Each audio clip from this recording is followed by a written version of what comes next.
Hey folks, we're here today with Roan from Log Hollow Farms, good friend of mine. It's always so nice to see you. You as well, Laura. So why don't you tell our friends a little bit about what you do here? Okay. So my name is Roan, and you are at Log Hollow Farms.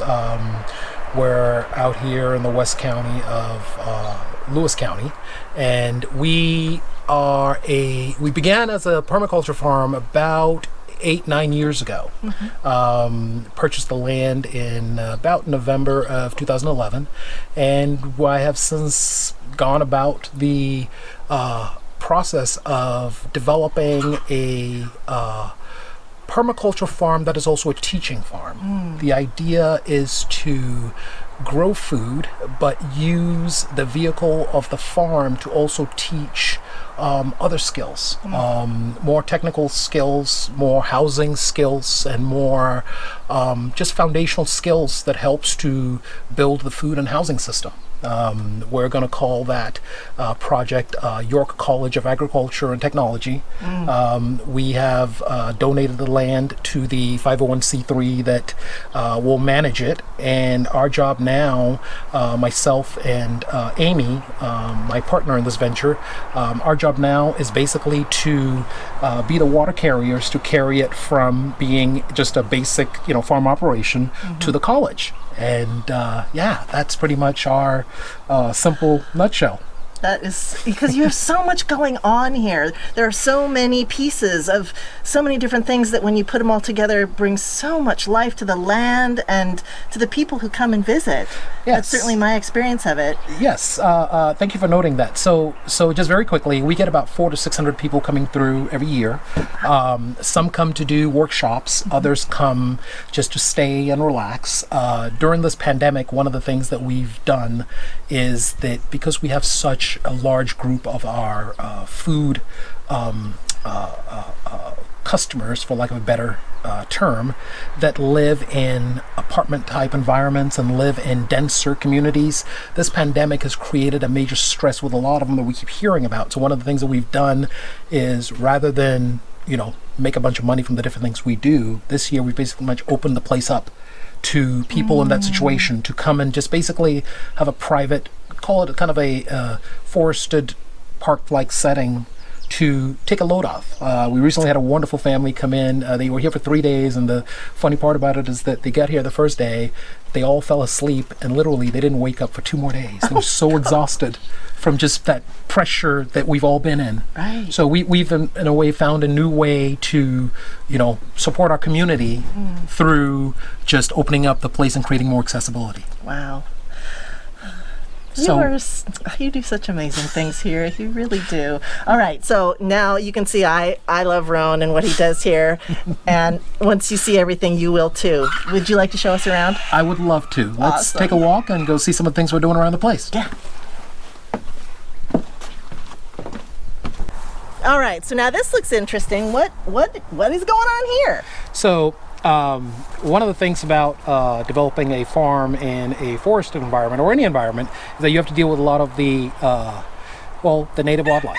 In this case, we have an issue with it's not an issue, birds. Basically, we are in a migratory environment, and what happens is that during our what I call our seed startup time of year, usually in the spring, we end up having to cage all of our starts so that these are peppers and some tomatoes that are coming in, but what we end up having to do is to make sure that we protect them from any of the birds and other things that would come in and just eat them all away.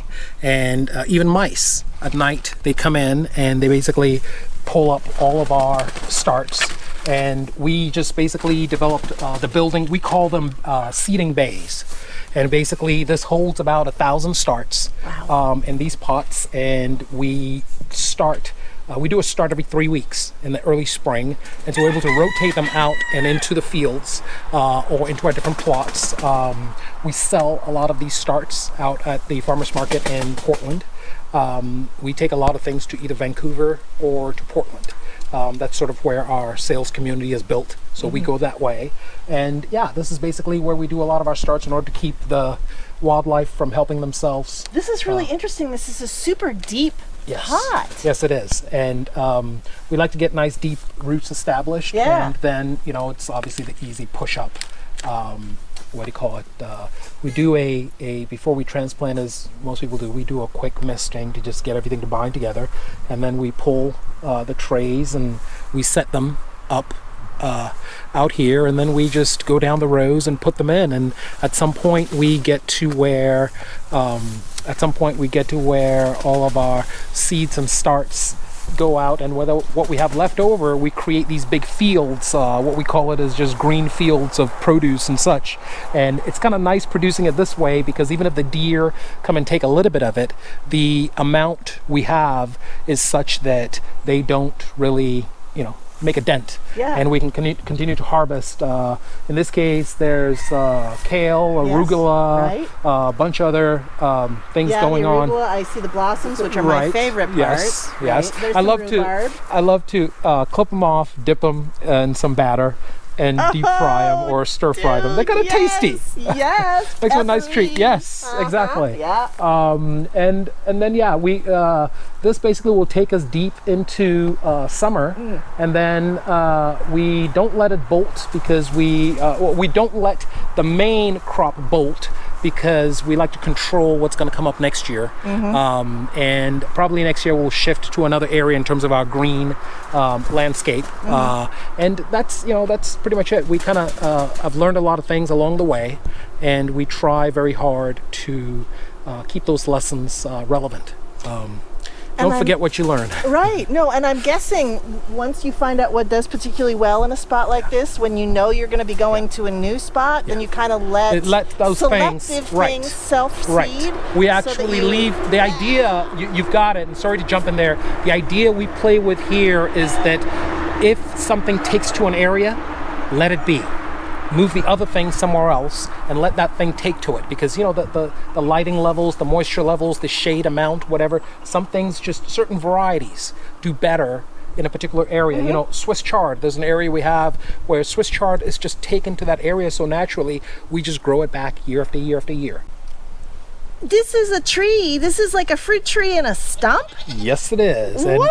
And it's one of those things we evolved here to help us. We were having a challenge with fruit trees that we would plant in an open field, and the deer would basically decimate it. And when we started realizing was that if we put, this is a 3-year-old Chehalis apple tree.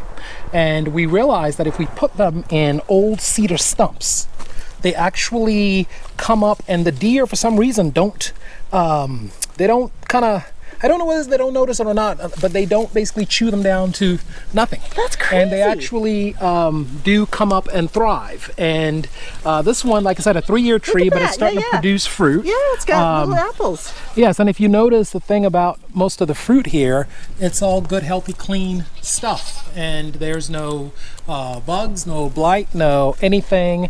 For some reason, the stumps, and I don't know the reasons why, but the stumps basically assist in supporting the tree as it grows.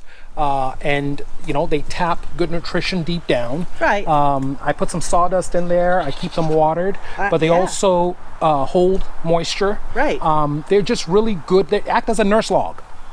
Is the simplest way to think of it. Nature does it for us. They act as a nurse log. Yes, and we have been really fortunate to have lots of cedar stumps from yesteryear to use. We've put in, maybe about 300 fruit trees across the property, all this way. Wow.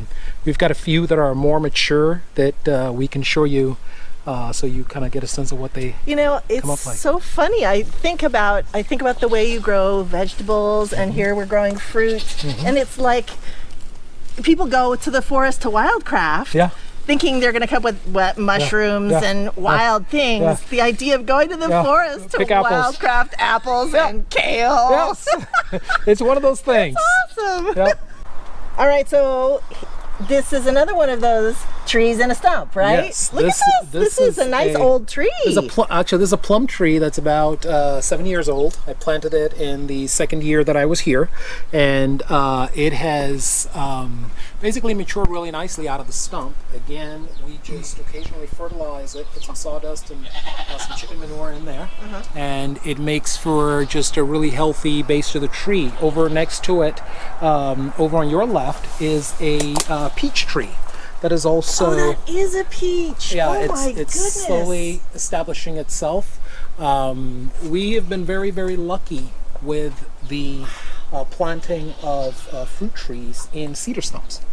You know, as a wise man said, over time, the oils in the cedar tree, you know, wash away, and you're left with a sturdy wood that acts as a pot and as a nurse log, and helps to, you know, develop and flourish the trees. We do a little bit of pruning, and this one probably needs some pruning at the end of the season, but yeah, this is how they come together. But I noticed that you have this draping over where the chickens are. Yes. And so this becomes one of those classic permaculture ideas where you plant plants next to where your animals are, and the fruit just drops in. Exactly. And it becomes a self-feeding system. Yes, exactly. You got that. So our big joke around here is that the chickens don't have to jump to pick their fruit. It literally falls in there, and they have this natural fruit. So what we don't pick falls in there, and they get this wonderful treat. Oh, that's the treating system. your farm friends right. Yep. Yeah. That's the system. That is so beautiful. Thank you. So, what else are we going to see?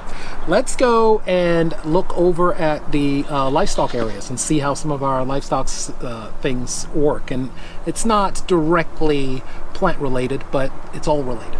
That's true. That's true. All right, so you said you wanted to show me something special in the chicken area? Yes, it's my little pride and joy, not from the standpoint of ingenuity, but how long it took me to solve this problem. I have several roosters that lead the effort in destroying eggs. And for those who raise chickens, you know that sometimes the chickens can get into a behavior of pecking and eating their eggs. And I had to figure out a way to solve it. So what I had to ultimately do is that I closed one of my laying boxes, and I cut a hole in the side of one of these guys, and I basically angled it in such a way that when the eggs are laid, they roll into a collection area. Let's go around. What? You mean like they roll away and the birds can't get at them? Right. Oh my and gosh. it was getting so bad that the roosters were waiting for the hens to lay the eggs, and then they would attack it. Oh. And so we have come up with a little system where we. I mean, because this is brilliant, because I'm having this problem right now with one group of my hens. Yeah, so what we have done is, this is the back end. Oh my God, look at this. Yes. Oh yeah, because it's really tight here. Right. And so they can't get their heads or their necks through, and I made this far back enough that their necks can't reach, and the eggs fall back here, and I'm able to come through the side and collect them. It's got foam and everything. Exactly. Look I made at it so that these this. guys roll, and they have a kind of soft bounce. Oh, it's perfect. As opposed to as opposed to just hitting and going off. And it's just the right amount of roll, the right amount of space. And then behind us over here on the ground, these are older hens and or little babies or little chicks. And there's a mama there taking care of her little ones. We basically try to keep the older ones away from the younger ones, thus keep the bullying down. And the young ones also get to set themselves up in here, grow up a little bit, become pullets, and then we distribute them around to other parts of the property. But this, in essence, is like our nursery. Yeah, it's such a great way to use older hens, because they get broody, even though they don't lay eggs. Exactly, and they get to sit on the eggs for you, and they hatch them, so they become surrogate parents. Yeah. And that's my little Proud and Joy system. All right, I'm stealing that idea. I You want to can take have that it. home. You can have I'm it. taking that home. We love to share around here. So I remember you saying that you have 3 streams that divide the property. Yep. Well, so what do you do for bridges? So, I'll show you another one of the projects we're proud of around here. and how we get around this place. So let me show you. Okay. So this is one of our bridges that gets us across the different parcels of the property. Oh, look at that. And we call it lovingly the Xylophone Bridge. And we call the stream below the languid stream of life. And the funny story we have is that the stream basically has always been one of our most distinguishing features. It tells us, it basically year-round, as you can see the flow, brings water from the hills down through here out to the Chehalis River. But to get across it, and you can see the flow here in July, we had to build this bridge you're standing on. It took me about 5 months to build.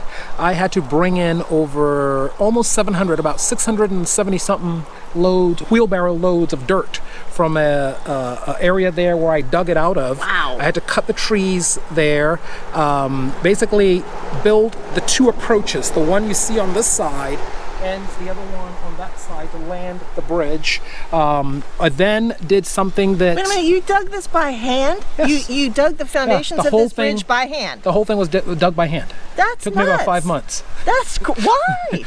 Well, this. I'm going to tell you a very brief thing, and it's another conversation, but I call it the 10% rule. Black people doing projects often have 10% of the resources, as most standard other white people might have.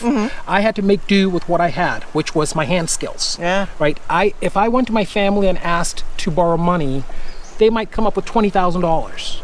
If somebody else comparable to me, a white person, went to go ask, they might come up with $200,000. Yeah. That difference means that I have to use a little bit more of my hand skills and my thinking to get the same thing done that somebody else will, do a little bit more easily with money and whatnot. Right. One of the ingenious things that I had to do here in placing the posts is that I had to use the naturally occurring bentonite clay in the river. If you think about most ponds are lined with this thing called bentonite clay. When it's dry, it's powdery. When it's wet, it swells and links and becomes basically water resistant. So the footings of this bridge, I dug down and put the posts in, tied them there in place, and then I went to the river and I backfilled it with about another 30 wheelbarrows of bentonite clay each. See, that's brilliant. That's what holds up the footing, and you've got a very solid bridge. It doesn't move. It's lasted now about 5 years. I bring the tractor across it. I have a little 4-foot wide tractor, and it's been one of the most helpful things one of the most productive things we've done around here, because it allows us to use more of the property. And if I had somebody engineer this, I think we would have been up around $100,000 when we were done coming up with the the caissons on one end and then the other end to land the bridge. But it meets standard. There's nothing underneath it. The water flows through. The one help I did have, I have to acknowledge, my horses. They helped me pull the large logs out of the woods into this area. And then we bridged the two sides with ropes. My buddy Ty came out and we worked them together and got it done, and then finished it out. And today we have several actually on the property functional bridges similar to this that help us connect the whole place. It's all connected, right? Absolutely, it's all connected. Exactly. One of the things I love about your spot is I see decks. Yeah. All over the place. Yeah. And they look out onto the river. Yep. Oh, tell me about your decision to do this. It's part of the accessibility mission of this place, Laura. It's really important to us to create these little decks that allow families, friends, others to come in and take a load off, to have access to this thing this river that's very natural to us, feeds all of our lives in many ways. A time ago, rivers were the transportation corridors in these forest areas. And this river, the Chehalis River, we are not too far from the headwaters of it. It's a spring-fed river. It's one of the few rivers that runs north and runs out to the ocean. And the beauty of these decks is that it allows for those that come here to experience things like, the bald eagles flying overhead, to sit here and see the beavers and the river otters come out and do their thing, to see the migratory birds. It basically creates this beautiful little window into what this forest habitat is. And it allows people to either set up a tent here or just to gather here or whatever it is. And it brings them closer to this wonderful experience. Do salmon come up here and spawn? Yes, they do. But as with everything else, we over the years have been seeing lower and lower counts. But yes, they still do come. We have 2 runs. The spring Chinook run, and then we get our winter run as well. And it's wonderful to have the 2 because as the November rains start coming, I start to watch for the salmon, and it's always a big excitement when we see them come through the falls and whatnot as they work their way up to their spawning grounds. We're very fortunate that we have one of our major creeks leads up into the hills, and the salmon head up that one. So our joke around here is that we can either catch them with a rod and reel out here, or we can look over at the stream, watch them go up and get them that way. So we have multiple ways. Grab them. Exactly, literally. I know the state doesn't like that, but they are literally right there. Oh my gosh. But our decks are just another way to expand and broaden the access for those that come to spend time here on the farm. That's nice. Yeah. All right, let's see some more things. Come on, let's go. Yeah. All right, it looks like there's some interesting stuff here. What is going on? Well, this is our amphitheater. We call it the Tree Ring Amphitheater, and Rob and Nate and a few friends have been here for the last few days trying to help us finish building it and replacing the deck. What this is our outdoor community venue, our community space. We do everything here from talks we show films, and we also spend a lot of time just being in community with each other. Everything from weddings to just birthdays to just open gatherings where we teach and learn from each other. And Rob came up the last few days, and he's been donating his amazing time and skill to us to help complete this project. Yeah, this is kind of what I do anyway. I'm a stage carpenter and occasional stage electrician. I'm a stagehand, and this is what I would be doing otherwise. And here today, I'm volunteering to serve the greater community, and it's pretty awesome out here in the woods. I've always wanted to build a stage out in the woods, and now I know exactly what that looks like. Exactly.